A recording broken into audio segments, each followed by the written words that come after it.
Excuse me? It's the Cooper and Anthony Show. Remember how last year Chrissy Teigen, or really a few months ago, Chrissy Teigen was getting herself in trouble left and right. She was starting Twitter fights and Instagram fights, and then it had come out that she had said some negative things about some other people in the past. She had apologized. There was this whole Chrissy Teigen moment, remember? Mm-hmm. Okay.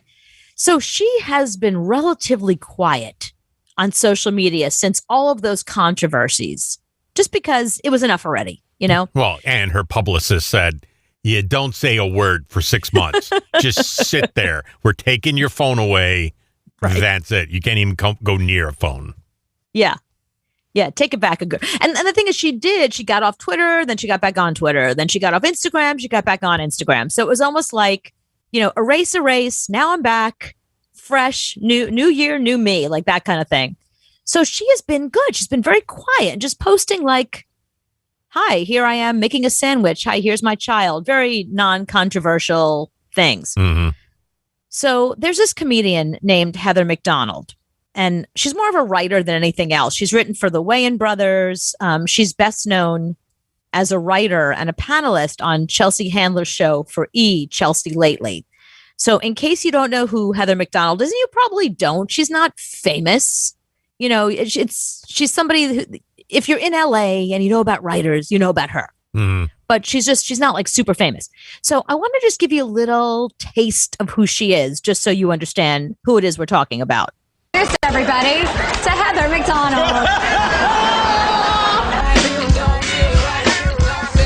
I think it's what I like to call Katherine Heigl syndrome, and I'm afraid I may get it, and that's where you let your gay best friend blow up your ego too much. The kids should not be on tour with the Pussycat Dolls babysitting. They should be at home with the people who love them and have raised them, K-Fed's black bodyguards. That's who they should be with. And TR Knight gave her too many compliments. Wow. And Guy is wonderful. He loves me unconditionally, and that's the greatest thing about having a gay best friend is that they're a guy who loves you, but they never want to have sex with you, but they tell you you're beautiful all the time. They're not competition. Well, in that article, she's just only wants to talk about the movie. She's talking about Jennifer Aniston now. And also she's like that on Oprah, too. She's like, I'm great. I'm fine. Why is everyone so fascinated with my personal life?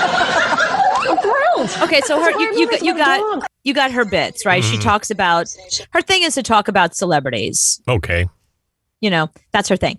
She talks about celebrities and she's very in your face about it. It's very phonetic. It's a lot of energy, whatever. Mm-hmm. So she's trying to get her career going again. She's doing stand-up, and she's trying to get some attention. So she decides to go after poor Chrissy Teigen. Mm-hmm. I mean, Chrissy Teigen is out there right now, like I said, just, living her best Chrissy Teigen life. And she posts this photo of herself all glammed up, but her eyes are closed.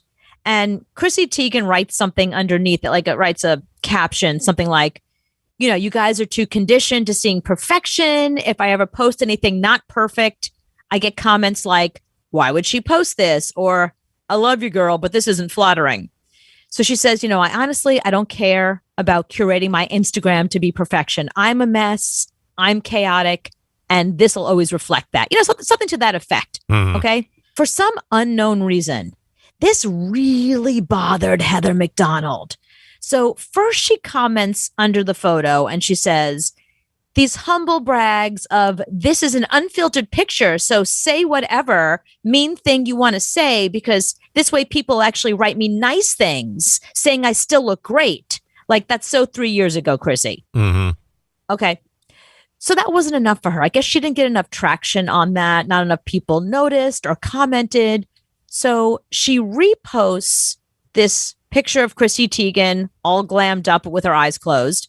She reposts it and she writes, I'm just having one of those days where I had to point out the hypocrite on Instagram. I can't be the only one that sees through this BS. Prayers for Chrissy that she comes up with some new ideas.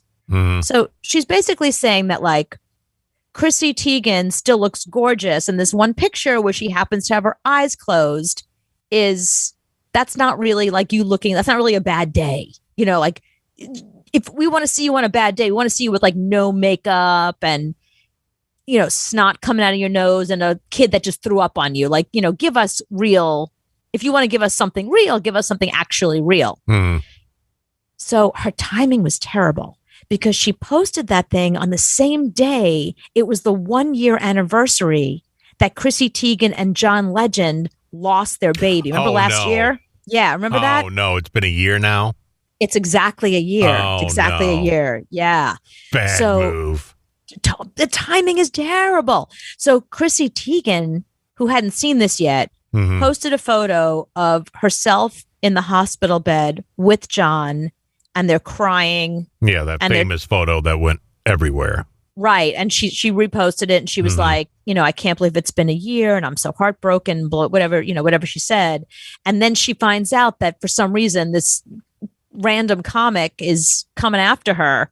Chrissy Teigen posts this. She says, I didn't sleep at all last night, as John can attest. I was up sick, sobbing as my phone popped up the memory of being in the hospital exactly 1 year ago, losing our baby.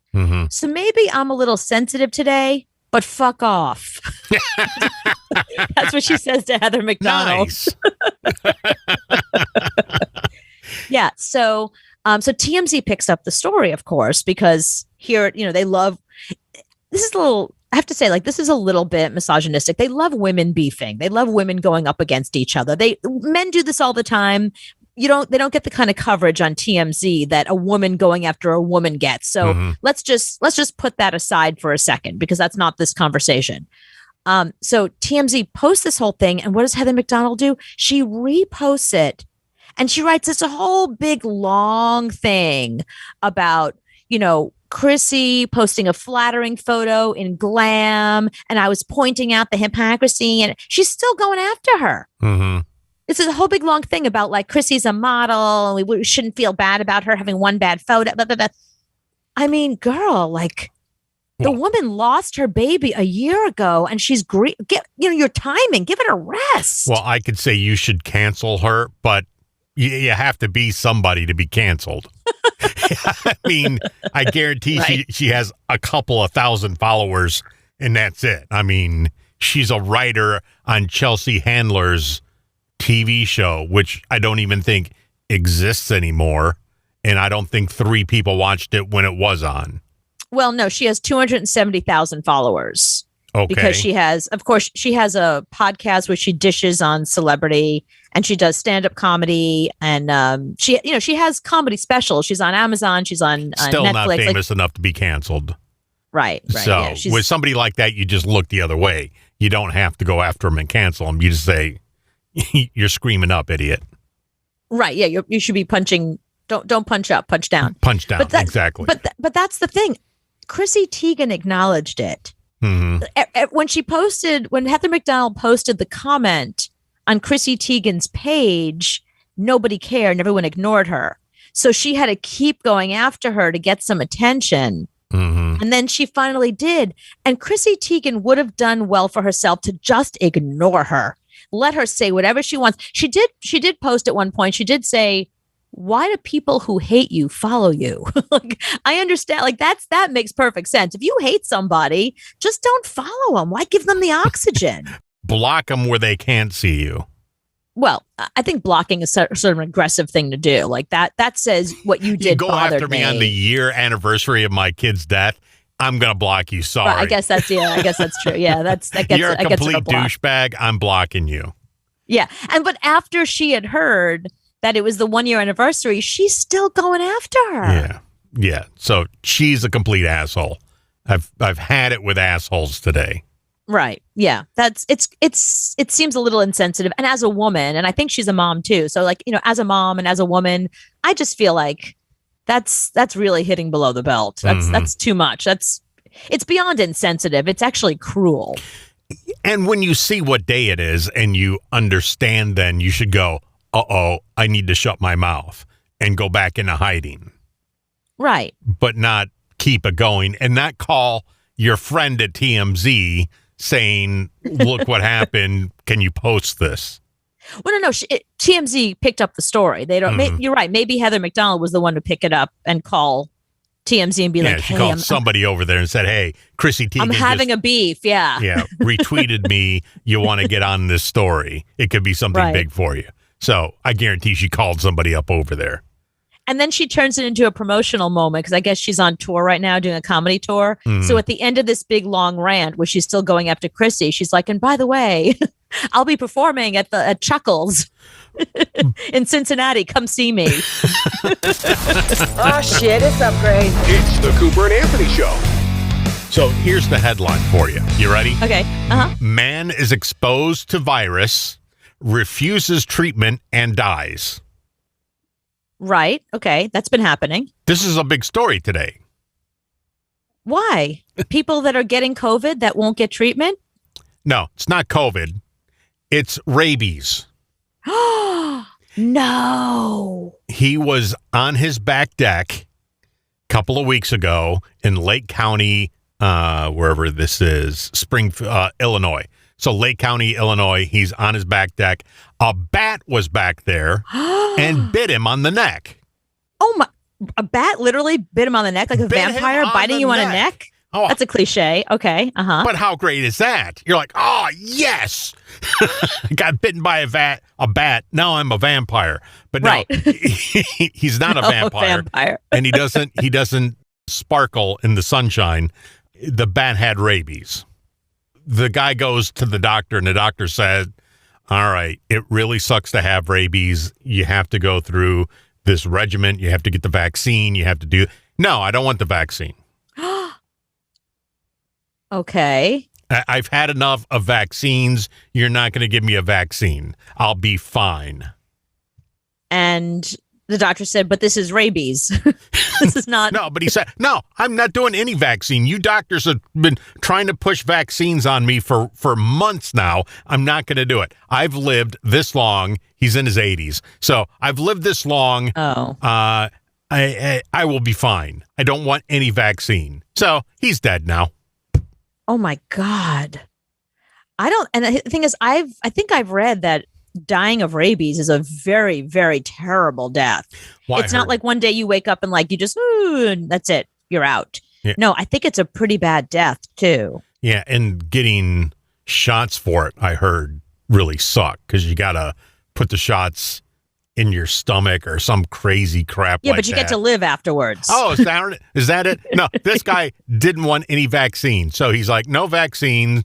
I'll be just fine. And he died.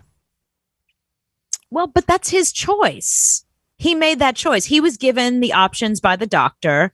I mean, that's the thing. We live in a country where people get to make choices about their own health care. I mean, this is no different than somebody who doesn't want to get chemotherapy because it, is for a lot of people's bodies, it's a little rough on their body. And for some people, the chemotherapy is worse than the cancer. So they don't go for chemo. Yeah, and they're rabies, like, you have 3 shots and it's fine. It goes away. You live. Right. Yeah, I guess it's not like cancer.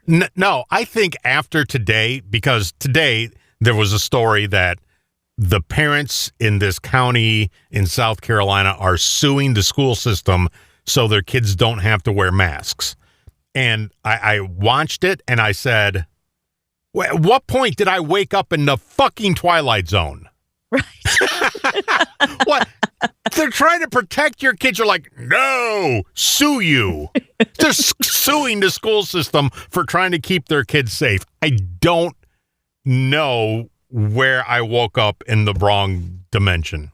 Yeah, it is kind of perplexing when it comes to your children, because you would think that, with your kids, you're going to do anything you can to keep them safe and healthy and protected.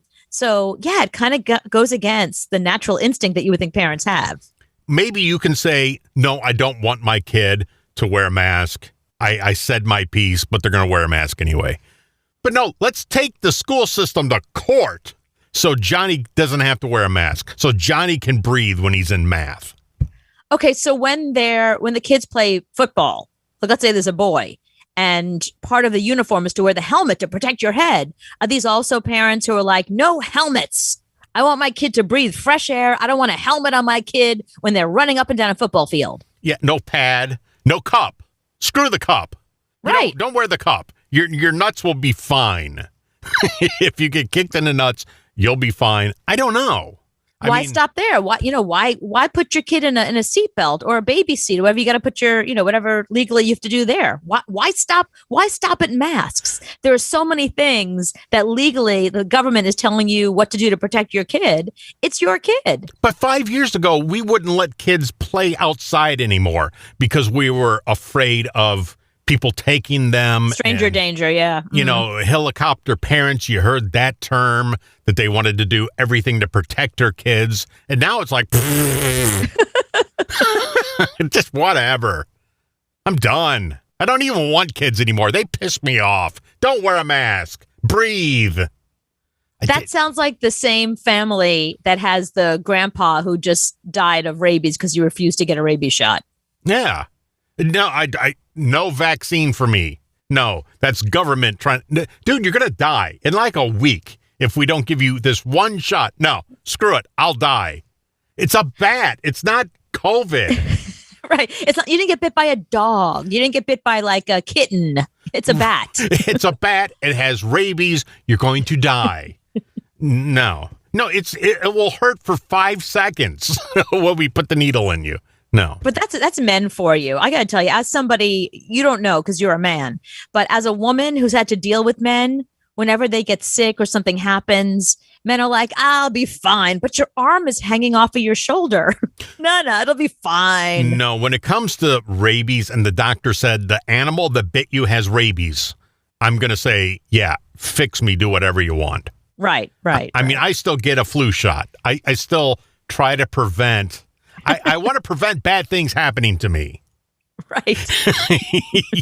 That's what I do. I'm sorry. And this guy's like, I'm a real man. I made it 80 years. I made it 80 years. If I turn into a vampire, great. Awesome. But see, that's the exciting thing. Maybe he's probably watched a lot of those vampire shows, but he's like, you don't understand. This isn't rabies. I get to be a vampire now, which means I get to live forever. Aren't you watching What We Do in the Shadows? No, he's 80 years old. He hasn't seen a vampire since Bela Lugosi. That's the last vampire he saw. Was back in the 30s. What is the hot gossip? Tell me everything. What are you guys listening to? It's the Cooper and Anthony Show. Okay, Anthony, I have some crazy facts for you about every president that are going to shock you to know. But I'm not going to go through every single president because that's a lot of them. Do you know how many presidents we've had? 46. Very good. I'm impressed that you knew that. Wow. I knew that because Trump was so happy he was 45. If it wasn't for that, I would have no idea. Right. All right. So I'm not going to go through all of them, but let me give you some of the highlights of some wacky things that our presidents have been through or done that you might not know about. Okay. Look, George Washington. George Washington died of a throat infection. His personal doctor was called because he's, you're the president's doctor, but he got there too late. Instead of examining the body and giving the time of death, doctor things, he tried to cryogenically freeze him, which is pretty woke for 1799. Like, there was no cryogenic freezing. There was no ice then. Was there? So he was like, cold water. Put his body in cold water. Right. And then he was like, well, hang on a minute. And he knew about zombies. So he went a step further. He tried to do a transfusion with lamb's blood to George Washington. He tried to turn George Washington into a zombie. How cool. Oh, that's the next movie on Sci-Fi. Zombie George Washington. Yeah, that could have sequels to it. That's awesome. That's a movie. With his wooden teeth and everything and his fake hair. He's a zombie. I want to watch that. But that's actually kind of funny, like a zombie with wooden teeth. It's like brains. Yeah, try and bite me. Come on. Bring your wooden teeth. And his fake hair and his white hair is like, aren't you the dollar bill guy? He's like, brains. You can't eat my brain with wooden teeth. That's ridiculous. Okay, James Madison, do you know what number president? 6.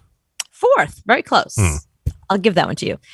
He was so sure that we were going to defeat the British in the War of 1812 that on the last day of the war, he had this huge, elaborate meal prepared. He had the best wines. He had everything for the generals and their families to just celebrate the White House. But that's not how it went. We lost. Madison had to flee. The Brits took over Washington, D.C. They ate all the food. They drank all the wine. And they set the White House on fire and they burned it down. Oh, no. Yeah. Where did he go? Oh, I don't know. He fled somewhere. Okay. Wherever you flee. Wherever you wherever you fled in 1814. Yeah. I've got 2 crazy first lady stories for you. Okay. So our 12th president, Zachary Taylor, he was the first person to coin the term first lady. So he was giving a eulogy about how amazing Dolly Madison was because she died during his term. And he says, she will never be forgotten because she was truly our first lady for a half century. And they went, first lady. That's pretty good. We like that. So it stuck after he used that term describing Dolly Madison. So before we called FLOTUS the donut FLOTUS, lady?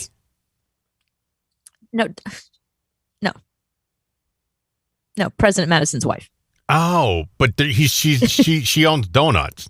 No, that's a different Dolly Madison. So I got a little quiz for you. Okay. Okay, so before we called them first ladies, before they were FLOTUS, were they called the first wife, the wife of the president, the presidentress, Madam President, or Lady of the White House? It's going to have to be wife of the president. The presidentress. That's stupid. They actually called them the presidentress. I've never heard that in my life. See, that's why you're learning some stuff about our history. That's some the crazy name of my stories. next band. The presidentresses. Yeah. Here's the second first lady story I thought you'd like. So when Grover Cleveland, he was the 22nd and the 24th president. When Grover Cleveland first took office, he was unmarried. So his sister Rose stepped in as first lady, but she was a lesbian. And she was in a long-term committed relationship that we have since found the love letters. So it was sort of known then, but nobody outed her because she was gentry and they didn't want to do that, So she was actually the first gay person we had in the White House, and that was 1885. But they didn't live in a White House. He lived in a trash can. Grover Cleveland was the president. Grover. Yeah. I knew that. Anybody knows that. Richard Nixon tried to change the White House staff uniforms to make them look like a little more like little generals. Like he had the admiral things on the shoulders and he had all these buttons and stuff.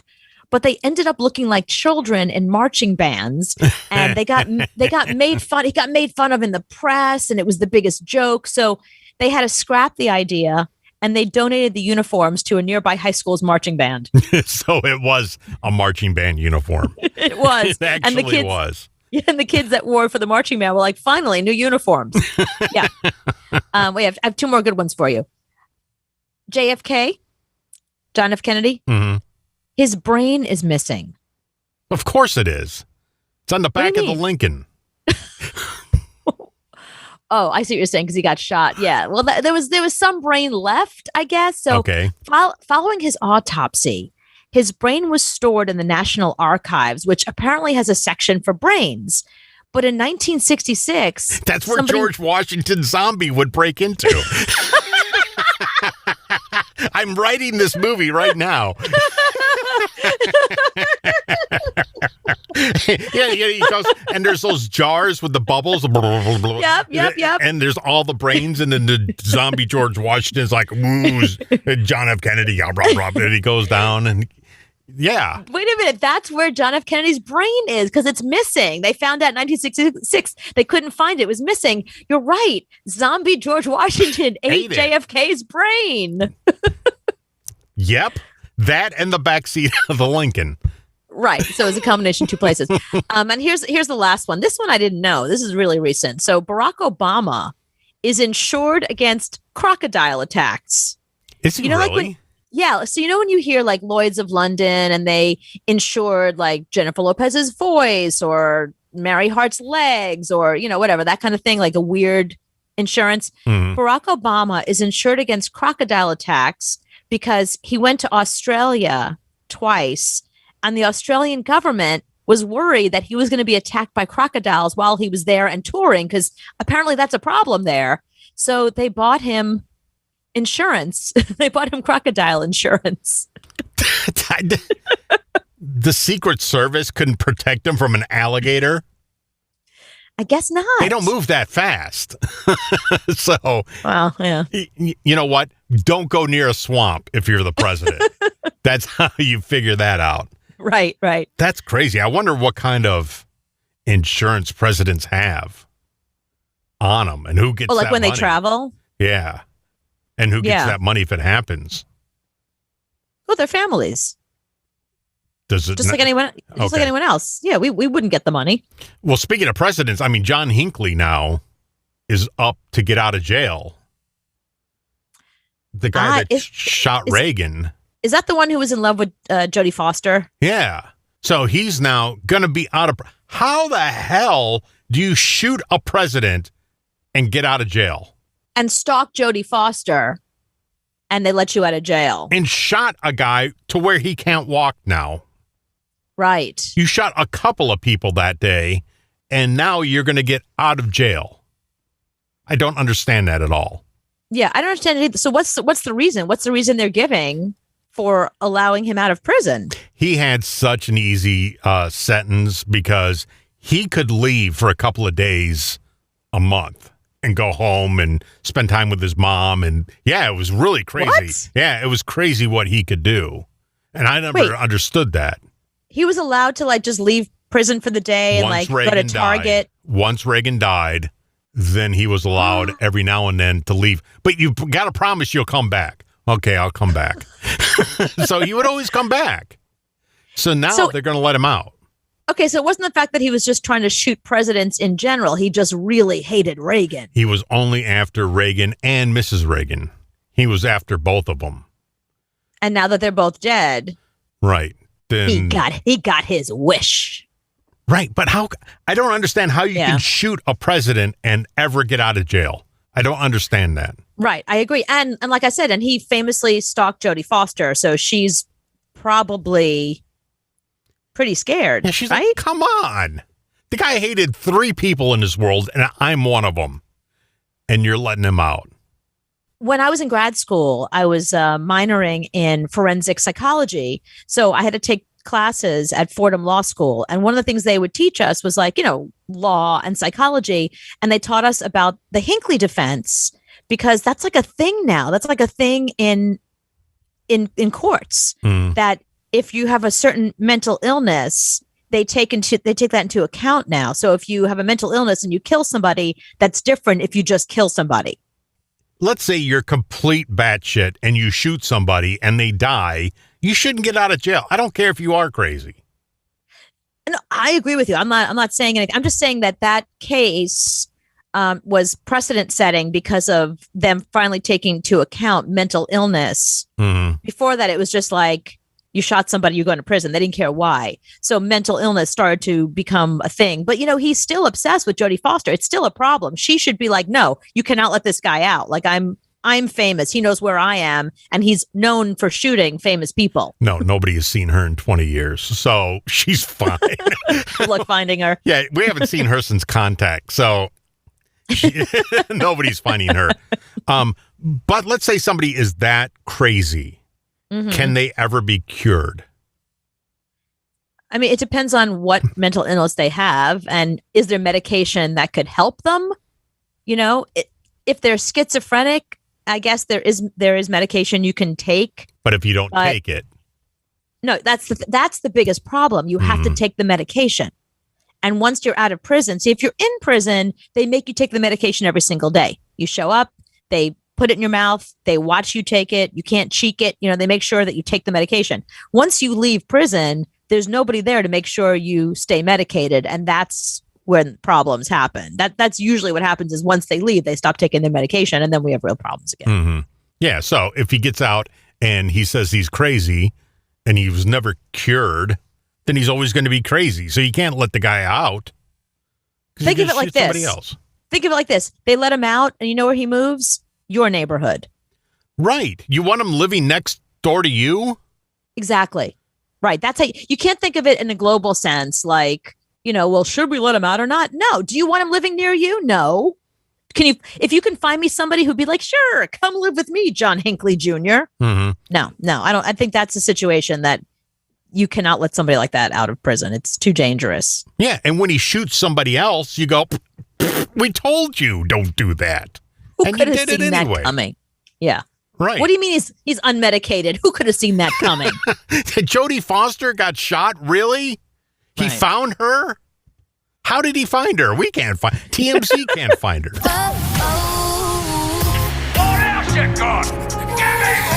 It's the Cooper and Anthony Show. So answer this question for this guy. Okay. My son has a crush on a girl. Okay. We are very pro-science, pro-vaccine, pro-mask. They all got vaccinated, everybody in the family. They believe that. And the girl's family, anti-vaxxers, anti-mask, pro-plague. Can I keep my son from dating a plague rat, is what he's asking. Whoa. You know how kids work. The minute you say no, what they hear is, oh, don't tell me. Wait till you see what I'm going to show. You know what I mean? Like it becomes a problem. Mm-hmm. So I think you can't say no to a kid like that. But what you can do is, since you've taught the kid to be careful, that kid could hang out with that girl as long as they're outside and he has a mask on. And if she cares about him enough, maybe she'll wear a mask to be with him. Okay, but this family is super pro against the for the vaccine and masks and all that. And the other family is on the other spectrum. So we're not talking about two families that are kind of in the middle. No, I realize, but so you cannot go to the other person's house. I don't want you around the family. We're not going to hang out with the other family. Why would the parents hang out together? You don't need to do that. They're not getting married or anything. You know what I mean? Like, they don't need to meet. Yeah, but he's going to hang out with her, then he's going to bring that shit home. But that's what I'm saying. If he hangs out with her safely by hanging out with her outside, not indoors, and if she is outside and cares about you enough, she'll put a mask on. Yeah, but he's a teenage boy in high school. He's going to put his tongue in her ear and stuff. So Right, I see what you're saying. It's coming back home one way or another. How does that work, forbidding a teenage boy from something? How's that work? It doesn't. That's why I'm asking you. Okay, so I'm saying you can't stick your head in the sand and be like, we're going to forbid this, and think that your teenage son's going to go, okay, mom and dad, not a problem. So you're going to have to find a way around it. You're going to have to say you can hang out with her only in our backyard where we can see you. One chair is going to be here. One chair is going to be 6 feet over there. 6 feet apart. And You have to have a mask on. Exactly. You have to have a mask on. We'll ask her to wear a mask. And if she doesn't want to, we can't force her. But, you need to make those little pods like they have a phone and glass. Yeah. And so like you in can prison? put your boob up against the glass and stuff. Yeah, just like prison. That's what you need. You guys can date, but you're in prison. Oh no, you're talking about these were the sex clubs in like the 70s and 80s in New York, where you would go and you'd put money in and the thing would come up and there'd be a woman behind it. That could work behind too. glass. Because he would have to do chores to get tokens. So one token lasts like 2 minutes. So, and then you put the token in. If you didn't mow the lawn, you don't get a token. Sorry. You don't get to see. she's hidden again. She's hidden and he's like, no. And it goes down and yeah. No, so the real answer is it depends. It depends on the kind of kid you have. If you have a kid who is really defiant and aggressive and does not listen to you, then you know that you can say no to that kid and you can explain to that kid why it's all a problem. He's going to see her anyway, and he's going to see her unsafely because she's going to convince him that it's okay to take his mask off. Mm-hmm. So if your kid is one of these defiant kids, you have to control the narrative. You got to control all of it. You can see her. It has to be at our house, in our backyard, or our roof, or our pool. I don't know how much money they have or where they live, but somewhere where they're outside. If you have a kid that obeys everything you do and understands consequences, and you say, listen, Sorry, you're not seeing her. Not until she's vaccinated, not until her parents, Yeah, how did die that of work COVID, for I don't you? know. How did that work for you when you were in high school? Well, but here's the thing. I was a defiant kid. You crawled out your window. I did. My Nightly. parents, my parents. I lived upstairs. My parents lived downstairs, and somebody had convinced them if the house is ever on fire, I only have one way out, which is down the main staircase out the front door. But if the fire is there, I'm a cooked goose. I have no other way out. Whereas, at their where their bedroom was, they had 3 exits. They had the backyard exit, they had a side door, and they had the front door. So they could leave any way they wanted to, or out the window. Not me. I was upstairs. I was on the top floor. So they got me this ladder that you attach to the window so you can climb out in case of fire. Yeah, you roll it out, and in case of fire, you climb down. I was like, well, why wait for a fire if I can leave anytime I want to via this egress? I don't even have to walk out my door. It's so easy to leave now. So I would regularly, get sent up to my room, and then I would open my window. I would put this ladder out, and I would climb out. And the best thing was, so I would climb out, and I'd be out in the backyard. So that way I can just sneak out through the backyard. So they couldn't see me. They didn't see me coming because, I would leave via the backyard. And you would get like pissy and slam your bedroom door and lock it. And right. Then they would never come up there to check on you, and you'd be out. Well, if they came up, like that's how I got caught one time, because they came up to check on me and I was gone.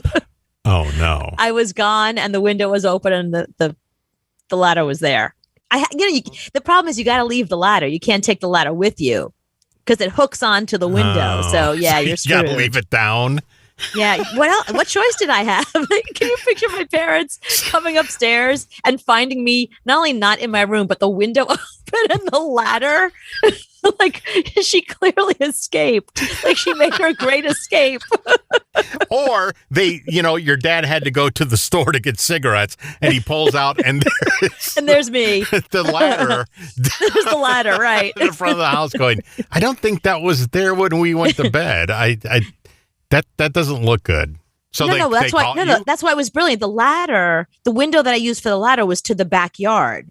So if they did come and go in the car, they wouldn't see anything because it was the back of the house, and you could only see that window from the backyard. So they caught you once? They caught me once. Did you get grounded? Yeah, but I escaped again. Right back out the window. right back out the window because I never took the ladder away. Because remember, it was a fire ladder; it was for safety. Right. Yeah. So you're trying to kill me by taking my ladder away. I want my ladder back. I'm grounded. Okay, great. I'll see Go ya. to your room. I'm gonna go to my room now. Don't mind the clanging noise.